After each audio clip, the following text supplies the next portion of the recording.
जय श्री कृष्णा मित्रों, प्रभु की कृपा आप सब पर बनी रहे। साथियों, श्री भक्तमाल ग्रंथ के प्रत्येक भक्त के चरित्र को सुनना हमें भगवत प्राप्ति करने में सहायता करता है। ऐसे ही एक भक्त हैं गीत गोविंद के रचयिता श्री जयदेव जी। आज हम जयदेव जी के जीवन से संबंधित एक ऐसी कथा सुनेंगे जिससे उनकी सहनशीलता, शांति आदि गुण प्रकट होते हैं। एक बार जयदेव जी किसी गांव जा रहे थे।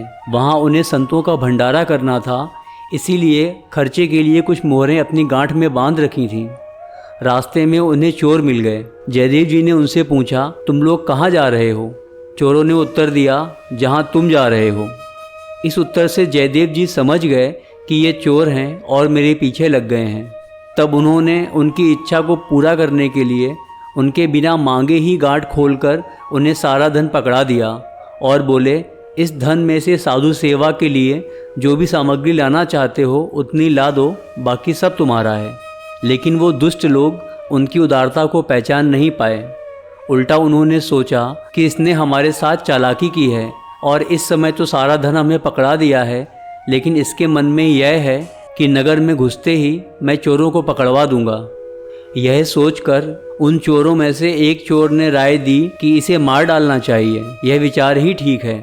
जबकि दूसरा चोर बोला कि जब धन हमारे हाथ लग गया है तो उसको मारने से क्या फ़ायदा, अतः इसे छोड़ देना चाहिए। तीसरा चोर बोला, यदि बाद में इसने कहीं हमें पहचान लिया और पकड़वा दिया तो हम क्या करेंगे? इस प्रकार आपस में तर्क वितर्क करने के बाद उन्होंने जयदेव के हाथ पैर काट कर उन्हें एक बड़े से गड्ढे में डाल दिया और आगे बढ़ गए। उसी समय संयोग से कोई राजा उधर से निकल रहा था। उसने जयदेव की चीख सुनी और इस दशा में जयदेव जी को देखकर उसे बड़ा आश्चर्य हुआ कि इनके हाथ पैर तो कटे हैं पर चेहरे पर तेज चमचमा रहा है और ये आनंदित हो रहे हैं। राजा ने उन्हें गड्ढे से बाहर निकाला और देखा कि चंद्रमा के प्रकाश का पुंज उनके चेहरे से निकल रहा है। राजा ने जब पूछा कि ऐसा क्यों हुआ और किसने किया, तो जयदेव जी ने उत्तर दिया कि मुझे ऐसा ही शरीर मिला है। जयदेव जी के कांतिमान मुखमंडल को देखकर और उनके गंभीर वचनों को सुनकर राजा ने मन में सोचा कि ये तो कोई अत्यंत प्रभावशाली पुरुष है, इनकी महिमा का कौन वर्णन कर सकता है। मेरा बड़ा सौभाग्य है कि मुझे ऐसे महापुरुष के दर्शन मिले। ऐसा सोचकर राजा उन्हें पालकी में बिठाकर घर ले आया और वैद्यों से चिकित्सा कराकर उनके हाथ पैर के ठूंठों को ठीक करा दिया। राजा यही चाहता था। उसके मन की सभी अभिलाषाएं पूर्ण हो गई।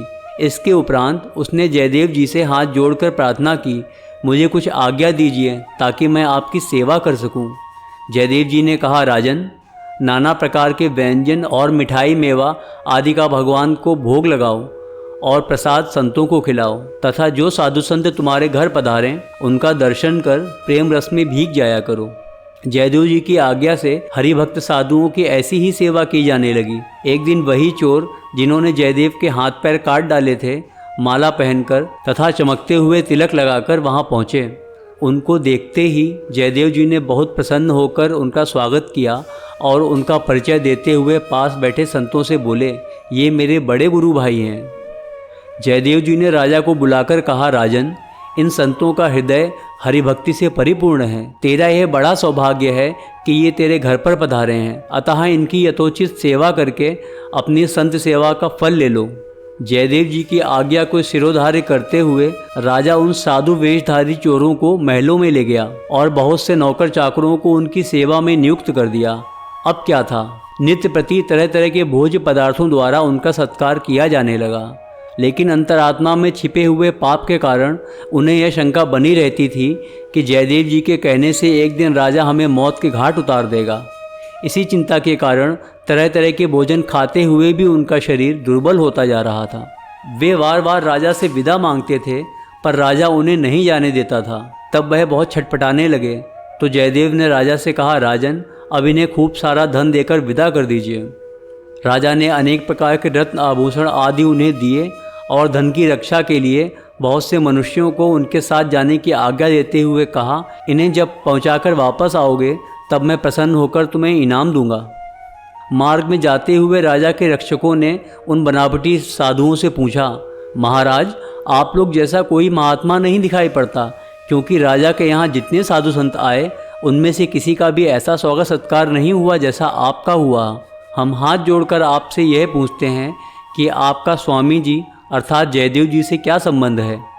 चोरों ने कहा, इसका रहस्य बहुत आश्चर्यजनक है, इसे अपने तक ही रखना। किसी समय हम और आपके स्वामी जी एक ही राजा की नौकरी करते थे। वहाँ उन्होंने एक बहुत बुरा काम कर डाला और राजा ने उन्हें जान से मार डालने की आज्ञा दे दी। अपना प्रेमी और हितैषी समझकर हमने उनके प्राण नहीं लिए, केवल हाथ पैर काट कर राजा को दिखा दिए। उसी कारण हमें यह सब सेवा और धन प्राप्त हुआ है। चोरों के इस प्रकार झूठ बोलते ही धरती फट गई और सबके सब उसमें समा गए। राजा के रक्षकों को यह देखकर बहुत आश्चर्य हुआ। वे दौड़कर स्वामी जी के पास आए और उन्हें सब वृतांत कह सुनाया। सुनते ही श्री जयदेव जी के अंग कांप उठे और वे उन दुष्टों के दुख से दुखी होकर हाथ पैर मींजने लगे। लेकिन ऐसा करने से पूर्व भी उनके कटे हुए हाथ पैर पुनः निकल आए। रक्षकों ने इन दोनों आश्चर्यजनक घटनाओं के बारे में राजा को बताया। राजा ने जब सुना कि स्वामी के हाथ पैर ज्यों के त्यों हो गए तो उनके प्राणों में जैसे प्राण वापस आ गए और वह दौड़कर उसी स्थान पर पहुँचे जहाँ पर स्वामी जी विराजमान थे। अब राजा श्री जयदेव जी के चरणों में सिर रखकर बार बार पूछने लगे, कृपया विस्तार से कहिए कि इन दोनों घटनाओं के मूल में क्या रहस्य है। क्यों पृथ्वी फटी और साधु उसमें समा गए और कैसे आपके हाथ पैर फिर से निकल आए। तब राजा के अत्यंत आग्रह करने पर स्वामी जी ने सारी बातें खोलकर बता दी। वे बोले, राजन, साधुओं के वेश का बड़ा महत्व होता है। कोई अपने साथ चाहे जैसी भी बुराई करे, पर साधु का कर्तव्य यही है कि बदले में वह उपकार ही करे। साधुओं को अपने ही भक्तिभाव से परिपूर्ण सुंदर पद्धति से व्यवहार करना चाहिए। यदि दुष्ट अपनी दुष्ट प्रकृति को नहीं छोड़ता तो साधु को भी अपनी साधुता को नहीं छोड़ना चाहिए। राजन, इस सत्य को समझ लीजिए कि इसी प्रकार की भावना रखने से रसिकों के शिरोमणि भगवान मिलते हैं। इसके उपरांत श्री जयदेव जी ने अपना नाम तथा निवास स्थान बताया। तब राजा ने अनुनय विनय करते हुए कहा, महाराज, मैं आप पर प्राण न्यौछावर करता हूँ, कृपा कर आप यहीं रहिए। आपके दर्शन से मैं कृतकृत्य हो गया और जब से आप यहाँ विराजे हैं इस प्रदेश में भगवत भक्ति का प्रचार हो गया है, अतः आप यहीं रहते हुए इसे और बढ़ाइए। तत्पश्चात श्री जयदेव जी ने राजा के अनुग्रह को मान लिया और वहीं निवास करने लगे। इस कथा से उनकी सहनशीलता और संतों में परोपकार की भावना कितनी प्रबल होती है इसका ज्ञान होता है। तो हम सभी को अपने जीवन में सहनशीलता रखनी चाहिए और मन में परोपकार की भावना रखनी चाहिए। जय जय श्री राधे।